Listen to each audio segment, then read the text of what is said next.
তবে করতে চাইলে আমাদের কোনো তো আপত্তি নেই। হ্যাঁ, করুক, অসুবিধা তো নেই। হ্যাঁ, তার কারণ আর ওনাকে সেটেল দেখতে চান না আবার?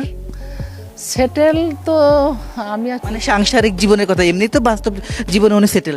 এটা আমি বলতে পারবো না, তার কারণ আমরা অনেক এটা নিয়ে ভাবি, কিন্তু সে আসলে এগ্রি করে না। অনিক মাহমুদের সাথে আবারও সংসার করবেন নায়িকা শাবনূর। এবার শাবনূরের মা মিলি বেগম বললেন, শাবনূর যদি অনিকের সাথে সংসার করতে চায় তাদের পক্ষ থেকে কোনো আপত্তি নেই, সবকিছুই শাবনূরের উপর নির্ভর করছে। শাবনূরের সিদ্ধান্তই হবে চূড়ান্ত সিদ্ধান্ত। ভিউয়ার্স, পুরো ভিডিওটি দেখে অবশ্যই আপনার মতামতটি জানিয়ে দেন। শাবনূরের আবারও সংসার করা নিয়ে মুখ খুলেছেন শাবনূরের মা মিলি বেগম। সম্প্রতি সোশ্যাল মিডিয়ায় খবর ছড়িয়ে পড়ে শাবনূরের সাথে আবারও সংসার করতে চান তার সাবেক স্বামী অনিক মাহমুদ, যাকে 5 বছর আগে তালাক দিয়েছেন নায়িকা শাবনূর।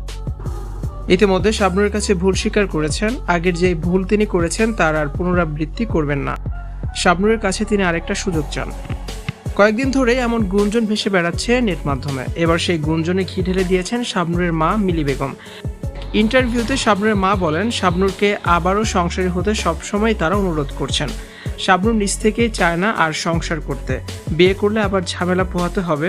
শাবনূরের মা বলেন, শাবনূর যদি আবার অনেকের সাথেই সংসার করতে চায় সে করতে পারে, তাদের কোনো আপত্তি নেই। ছেলের কথা চিন্তা করে এই সিদ্ধান্ত নিলে ভালোই হবে বলে মন্তব্য করেন শাবনূরের মা। আবার শাবনূর যদি চায় নতুন বিয়ে করে সংসার করতে, সেটাও সে করতে পারে। মা হিসেবে তিনি চান শাবনূর যেন সংসারী হয়ে বাকি জীবনটা কাটান, কিন্তু শাবনূরকে বুঝিয়ে বাগে আনতে পারেনি শাবনূরের মা, শাবনূরের বোন কিংবা শাবনূরের ভাইও। এখন শাবনূর যদি অনেকের সাথে সংসার করেন তার পরিবারের কোনো আপত্তি নেই।